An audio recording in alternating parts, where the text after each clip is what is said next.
কিভাবে জাদু বা বানটোনা আপনার জীবন ধ্বংস করে দিতে পারে, জাদুকরদের পরিণতি কি, এবং সবচেয়ে গুরুত্বপূর্ণ এই কালো জাদু থেকে বাঁচার জন্য কুরআন ও সুন্নাত নির্দেশিত শক্তিশালী আমল ও উপায়গুলো কি। ভিডিওটি দেখুন এবং অন্যদের মাঝে সচেতনতা তৈরি করুন ইনশাআল্লাহ। 1 নম্বর, 5 ওয়াক্ত সালাত নিয়মিত সব সময় সালাত আদায় করা। সকাল সন্ধ্যা দোয়া, যেমন সকাল ও সন্ধ্যা পঠিত সুরক্ষা এবং আল্লাহর কাছে আশ্রয় চাওয়া।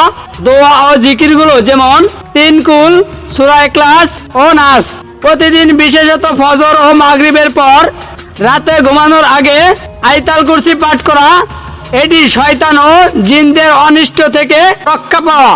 ঘরে নিয়মিত সূরা বাকারা তেলাওয়াত করা বা চালানো এবং রাতে ঘুমানোর আগে 3 বার করে পাঠ করা।